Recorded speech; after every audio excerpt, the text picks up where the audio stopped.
Hello అందరికీ నమస్తే. ఈరోజు వచ్చేసి ది ఫస్ట్ ఎపిసోడ్ 1 ఎక్స్ప్లెయిన్ చేయబోతున్నాను. కాపీరైట్ ఇష్యూస్ వల్ల ఇలా పోస్ట్ స్టోరీ అంతా క్లియర్గా ఎక్స్ప్లెయిన్ చేస్తాను. మనకి స్టార్టింగ్లోనే ఇందులో హీరో పేరు వచ్చేసి సాంగ్యానా, హీరోయిన్ పేరు వచ్చేసి వెన్యీఫాన్. సో మనకి స్టార్టింగ్లోనే వీరిద్దరి బ్రేకప్ చూపిస్తారు. బట్ అది ఎందుకు అనేది మనకైతే చెప్పరు. సాంగ్యాన్ అలాగే ముందుకు నడుస్తున్నట్టు నడిచి మళ్ళీ వెనకకు చూసి గుడ్ బై అని చెప్తాడు వెన్యీఫాన్కి. వెన్యీఫాన్ కూడా గుడ్ బై అని చెప్పేసి ఇంకిద్దరు ఎవరిది వాళ్ళు వెళ్ళిపోతారు. మళ్ళీ మనకి ప్రజెంట్ డే స్టోరీ చూపిస్తారు. ఇక్కడ వెన్యీఫాన్ వచ్చి న్యూస్ రిపోర్టర్గా వర్క్ చేస్తూ ఉంటుంది. సో ఇలా కార్ని ఒకరు చేజ్ చేస్తూ ఉంటారు. వెన్యీఫాన్ అండ్ వాళ్ళ కో రిపోర్టర్ ఇద్దరు ఉంటారు కార్లో. వాళ్ళు సడన్గా కార్ ముందుకు వచ్చి ఆపేసి, మీరు ఇందాక రికార్డ్ చేసిన వీడియో ఉంది కదా, అది మాకు ఇచ్చేయండి అని చెప్పేసి అని అరుస్తూ ఉంటాడు. తీసుకొని ఇంకోసారి మీరు ఇలా చేస్తే బాగుండదు అని చెప్పేసి అని వాళ్ళ కార్లో వెళ్ళిపోతూ ఉంటారు. వెన్యీఫాన్ ఏమో నేను ప్రొహిబిషన్ పీరియడ్లో ఉన్నాను, ఇలా అయితే ఇలా ఆయన వీడియో తెచ్చుకోవాలి అని అంటూ ఉంటుంది. ఇంతలోపు కార్ అనేది ఫ్లిప్ అవుతుంది, సౌండ్ వినపడుతుంది. ఎక్కడ అని చూసే వరకు ఇందాక వీళ్ళ దగ్గర కెమెరా తీసుకుని వెళ్ళిపోతుంటాడు కదా, వాళ్ళ కారే ఫ్లిప్ అవుతుంది. సో వెంటనే వెళ్ళి వాళ్ళకి హెల్ప్ చేసి ఆ కెమెరా తీసుకుంటుంది అండ్ వాళ్ళని కూడా సేవ్ చేస్తుంది అనమాట. వాళ్ళు చాలా హ్యాపీగా ఫీల్ అవుతారు. నేను అలా చేసినా కూడా నువ్వు నాకు హెల్ప్ చేసినావు అని చెప్పేసి వాళ్ళు ఫీల్ అవుతారు. ఇంకా నెక్స్ట్ ఇంటికి వెళ్తుంది వెన్యీఫాన్. అయితే తినుండే ఇల్లు ఎలా ఉంటుందంటే ఒక 3 BHK ఫ్లాట్లో ఒక కార్నర్ రూమ్లో ఈమె ఉంటుంది అనమాట, వేరే ఫ్యామిలీతో కలిసి. సో అందరికి ఒకటి కామన్ వాష్రూమ్ ఉంటుంది. ఈమె షవర్ చేస్తుంటే సడన్గా ఎవరో చూసినట్టు అవుతుంది. ఎవరా అని చూస్తుంది. చూసేవారికి అక్కడ హౌస్ ఓనర్ ఉంటాడనమాట. నువ్వు ఉన్నావని నాకు తెలీదు, నేను బట్టలు వాష్ చేసుకుందామని వచ్చాను, అందుకే చూసినా అని చెప్పేసి అని అంటాడు. ఇంకోసారి చూసుకొని రా అని గట్టిగా చెప్పేసి త్వరగా అక్కడి నుంచి వెళ్ళిపోతుంది వెన్యీఫాన్. ఇంకా వెళ్ళి తన బెడ్రూమ్లో పడుకుంటుంది. తనకి ఏవేవో నైట్ మేర్స్ వస్తూ ఉంటాయి, రాత్రి సరిగా నిద్రపోదు. ఆఫ్టర్నూన్ వరకు లేస్తుంది. తనకి కాల్ వస్తుంది అనమాట. వాళ్ళ ఫ్రెండ్ కాల్ చేస్తుంది, క్యో అనే అమ్మాయి. ఆమె కాల్ చేసి, ఏం చేస్తున్నావు, నాకు ఇట్లా మన స్కూల్ ప్రెసిడెంట్ కలిసిండు, అతను చూసేవారికి నేను అంతా పిచ్చిగా ఉన్నాను, నేను ఆర్డర్స్ కోసం అని బయటికి వచ్చినాను అనేసి అని చెప్తుంది.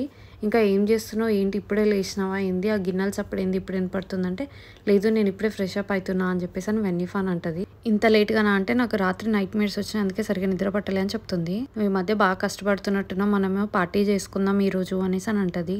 అంటే లేదు అని చెప్పేసి అని వెన్యీఫాన్ అంటది. గ్యాస్ట్రో పబ్ స్ట్రీట్లో ఒక కొత్తది ఓవర్ టైం అనేది పడిందంట, దానికి వెళ్దాం అనేసి అని అంటది. అక్కడ బాస్ కూడా చాలా హ్యాండ్సమ్ ఉన్నాడంట, వెళ్దాం అనేసి అని అంటే, నాకు ఇప్పుడు అబ్బాయిలను చూసే అంత ఓపిక ఇంట్రెస్ట్ రెండు లేవు అనేసి అని వెన్యీఫాన్ అంటది. వాళ్ళ ఫ్రెండ్ ఏమో లేదు ఎలా అయినా వెళ్దాం ఇంకా ప్లీజ్ అనేసి అని అడిగితే సరే అని చెప్పేసి అని ఇద్దరు ఈవినింగ్ వెళ్తారు. వెళ్ళిన తర్వాత అక్కడ స్ట్రీట్ చూసి చాలా బాగుంటుంది, అందుకే దీనికి గ్యాస్ట్రో పబ్ స్ట్రీట్ అని వచ్చినట్టుంది అని అనుకుంటారు. ఇంకా ఈ ఓవర్ టైం అనే పేరేంటి అసలు అని థింక్ చేస్తారు. ఓకే ఎలా అంటే, ఆఫీస్లో బాగా వర్క్ అయిన తర్వాత ఎక్కడున్నావు అంటే ఓవర్ టైంలో ఉన్నా అని చెప్తే వాళ్ళకి అర్థమవుతుంది కదా ఇండైరెక్ట్గా, మనం మీరు చాలా ఓవర్ టైం వర్క్ చేసినాం అని చెప్పేసి, అందుకే ఓవర్ టైం పెట్టినట్టున్నారు, చాలా బాగుంది కదా నేమ్ అనేసి అంటారు. లోపలికి వెళ్తారు. ఇక్కడ బాస్ ఎవరా అని వెతుకుతూ ఉంటారు. క్యూఆవో ఇంకా వెన్యీఫాన్ వెతుకుతుంటే ఒక అబ్బాయి లాగా కనిపించి, అతనే బాస్ అనుకుంటా అని చెప్పేసి అని క్యూఆవో అనగానే వెన్యీఫాన్ కూడా చూస్తూ ఉంటుంది. అంతలో అక్కడ ఉన్న వెయిటర్ ఎవరికో సర్వ్ చేసేది అనుకోకుండా వెన్యీఫాన్ మీద పడుతుంది.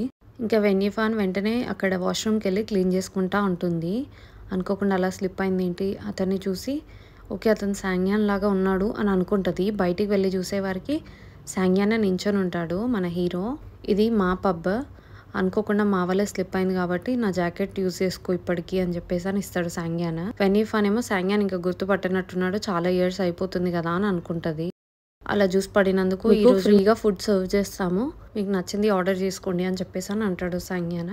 వెన్యీఫాన్ ఏమో పర్లేదు ఇట్స్ ఓకే అంటే, లేదు ఇది మా మిస్టేక్ కాబట్టి మేము బేర్ చేస్తామనేసి అని అంటారు. ఇంకా సరే అని చెప్పేసి వెళ్ళి టేబుల్ దగ్గర కూర్చుంటారు. ఇంకా జరిగిందంతా క్యూఆకి చెప్తుంది.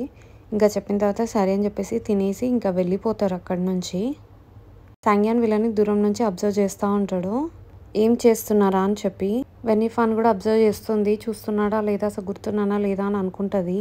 ఇంకా అయిపోయి వెళ్ళిపోయేటప్పుడు వెన్యీఫాన్ ఒక అమ్మాయిని చూసి, నేను ఇంకో వరల్డ్లో ఉంటే ఎలా ఉంటుంది ఇప్పుడు ప్రజెంట్ అంటే, డ్యాన్స్ చేస్తూ ఎంజాయ్ చేస్తూ ఉండేదాన్ని కదా మంచి సాంగ్యాన్తో పాటు అని చెప్పేసి అని మళ్ళీ ఒకసారి స్కూల్ డేస్ గుర్తు చేసుకుంటుంది. అందులో సాంగ్యాన్ వెన్యీఫాన్ చాలా హ్యాపీగా కలిసి ఎంజాయ్ చేస్తూ ఉంటారు, అదే గుర్తు చేసుకుంటుంది. ఇంకా వెన్యీఫాన్ ఇంటికి వెళ్ళి చూసుకునే వారికి వెన్యీఫాన్ది బ్రేస్లెట్ పడిపోయి ఉంటుంది. అయ్యో అది అక్కడే పడిపోయినట్టుంది, రేపే వెళ్ళి తెచ్చుకోవాలి అని అనుకుంటుంది. ఇంకా నెక్స్ట్ డేనే మార్నింగ్ మళ్ళీ ఓవర్ టైంకి వెళ్తుంది. వెళ్ళి అక్కడ వాళ్ళని అడుగుతుంది అనమాట, నాది ఇట్లా బ్రేస్లెట్ పడిపోయింది, మీరు ఏమైనా చూసారా అని అంటే, ఏ టేబుల్ దగ్గర కూర్చొని అంటే కార్నర్ టేబుల్ అని అంటే, నేను అంతా క్లీన్ చేశాను, నాకు ఒకటి కూడా కనిపించలేదు, ఎవరైనా ఏమైనా మిస్ అయినా ఇక్కడ లాకర్లో పెట్టుకుంటాం అనేసి అని అంటాడు. అంతలోపు సాంగ్యాన్ వస్తాడు. ఏంటి అప్పుడే గుర్తొచ్చేసిందా మళ్ళీ వచ్చినావు అనేసి అని అంటాడు వెన్నీఫాన్ని. అంటే లేదు నా బ్రేస్లెట్ ఇట్లా పడిపోయిందా తీసుకుందామని వచ్చి అని వెన్నీఫాన్ అంటది. సాంగ్యాన్ అక్కడ ఉన్న స్టాఫ్ కి వెళ్ళి అక్కడ చూడండి అక్కడే ఉంటదని చెప్పేసి అని అంటాడు. వాళ్ళేమో లేదు మార్నింగే చూసినా ఏం కనిపించలేదు నాకైతే అంటే ఇప్పుడు వెళ్ళి చూడు అని చెప్తాడు. చెప్పడంతో సరే అని చెప్పేసి అని వాళ్ళు వెళ్ళి చూస్తారు. చూసేవరకు ఉంటుంది. అయ్యో నేను అప్పుడు చూసినప్పుడు లేదు ఇప్పుడు ఎలా వచ్చింది అని అంటాడు. అని ఇచ్చేస్తే ఇంకా సరే అని చెప్పేసి వెన్నీఫాన్ తీసుకొని ఇంటికి వెళ్తుంది. తన ఇంటికి వెళ్ళే వరకు వాళ్ళ కోటేనంటే ఆమె ఉండదన్నమాట. బయటికి వెళ్తున్నా నేను మా బాబు అని చెప్పేసి అని అంటారు. సరే అని చెప్పేసి వెన్నీఫాన్ వెళ్తుంది. లోపలికి వెళ్ళి కూర్చునే వరకు ఆ పక్కన అతను మా వైఫ్ మా బాబు ఇప్పుడిప్పుడే రారు, నువ్వు నాకు ఎట్లయినా హెల్ప్ చేయదా సపోర్ట్ చేయద్దు ఇది అని చెప్పేసి అని తన మీద పడిపోతాడు. ఇంకా వెంటనే ఆ ఇంటి ఓనర్ ఆ సౌండ్స్ విని పోలీసులను తీసుకొని వచ్చి తను అరెస్ట్ చేపించి పంపించేస్తారు. ఇంకా వాళ్ళ వైఫ్ వాళ్ళ పాప దగ్గరికి వెళ్ళి అయితే ఇది మీ మిస్టేక్ ఏం కాదు, మీ హస్బెండ్ది మీ తప్పేం లేదు, మీరేం పట్టించుకోకండి అని చెప్పేసి అని అంటారు. అని ఇంకా నైట్ అక్కడ ఉండలేక వాళ్ళ ఫ్రెండ్ క్యో వాళ్ళ ఇంటికి వెళ్ళాలి అని అనుకుంటుంది. ఇంకా క్యో వాళ్ళ ఇంటికి వెళ్తుంది. క్యో వాళ్ళది చాలా పెద్ద జాయింట్ ఫ్యామిలీ అనమాట. అది చూసి వెన్నీఫాన్ చాలా హ్యాపీగా ఫీల్ అవుతుంది, ఇంత పెద్ద ఫ్యామిలీయా అని చెప్పేసి అని. ఇంకా అక్కడ నైట్ పడుకున్నాక మళ్ళీ తన పాస్ట్ గురించి గుర్తు చేసుకుంటుంది. తనని ఎవరో ఫోర్స్ చేసినట్టు, తనని వద్దంటున్నట్టు అని చెప్పేసి అని అవి సీన్స్ చూపిస్తారు అంతే. తర్వాత మళ్ళీ నెక్స్ట్ డే మార్నింగ్ క్యూ ఇంకా వెన్నీఫాన్ ఇద్దరు కలిసి బ్రేక్ఫాస్ట్ చేస్తూ ఉంటారు వాళ్ళందరూ ఫ్యామిలీతోటి. వెన్నీఫాన్కి ఏమో ఆఫీస్ నుండి కాల్స్ వస్తూ ఉంటాయి తొందర రమ్మని. కానీ వెన్నీఫాన్ మాత్రం ఇంత పెద్ద జాయింట్ ఫ్యామిలీని ఎలా మిస్ అవుతా, వీళ్ళతో బ్రేక్ఫాస్ట్ చేసే వెళ్ళాలి అనేసి త్వరగా తిని వెళ్తుంది. ఆఫీస్కి వెళ్ళే వరకు వీళ్ళు ఆఫీస్ వాళ్ళందరూ వెన్నీఫాన్ని కంగ్రాచులేట్ చేస్తారు. ఎందుకంటే స్టార్టింగ్ లో మనకి యాక్సిడెంట్ అయినప్పుడు వాళ్ళకి హెల్ప్ చేస్తుంది కదా, అది చాలా పెద్ద కేసు అనమాట. ఇంకా అది వీడియో తెచ్చినందుకు ఇంకా వాళ్ళకి హెల్ప్ చేసినందుకు అని చెప్పేసి తనని కంగ్రాచులేట్ చేస్తారు ఆ రోజు. సో వెన్నీఫాన్ చాలా హ్యాపీగా ఫీల్ అవుతుంది. వాళ్ళు అక్కడ వెన్నీఫాన్ ఇంటర్వ్యూ చేయాలనుకుంటారు. అసలు అంత బ్రేవ్గా ఎలా కాపాడావు ఆ టైంలో అంటే, అసలు రెగ్యులర్గా నేను అలా కానే కాదు, ఆ టైంలో ఏదో చేసేసిన కాపాడేసిన అని రెగ్యులర్గా నేను ఆ వెన్నీఫాన్ కాదు, రెగ్యులర్ టైంలో ఆమె ఎక్కడ ఉంటుందో నాకు తెలియదు అనేసి అని వెన్నీఫాన్ అంటది. వీళ్ళు ఇంకా ఆ రోజు నైట్ న్యూ ఇయర్ ఉంటుందన్నమాట. సో న్యూ ఇయర్ దగ్గర ఇంటర్వ్యూ చేయడానికి అని చెప్పేసి అని వెళ్తారు. కార్లో వెళ్తా ఉంటే సడన్గా వెన్నీఫాన్కి సాంగ్యాన్ కనిపిస్తాడు. టక్కున దాచుకుంటుంది, ఏం తెలియనట్టు మళ్ళీ అలానే కూర్చుంటుంది. నెక్స్ట్ ఇంకా వెన్నీఫాన్ అక్కడికి వచ్చిన తర్వాత నేను రెస్ట్ రూమ్కి వెళ్ళేసి వస్తా అని చెప్పేసి అని వెళ్తుంది. వెళ్తుంటే క్యో కూడా ఎదురవుతుంది. నువ్వు కూడా ఇక్కడేనా అంటే అవును ఈరోజు సేల్స్ చేద్దాం అనేసి ఇక్కడికి వచ్చాను అనేసి అని అంటది. ఓకే నీ దగ్గర మాస్క్ ఉంటే ఇవ్వవా అని చెప్పేసి అని క్యో దగ్గర మాస్క్ తీసుకొని వెన్నీఫాన్ ఇంకా వాష్రూమ్కి వెళ్తుంది. అక్కడికి వెళ్ళే వరకు సాంగ్యాన్ కూడా అక్కడే ఉంటాడు.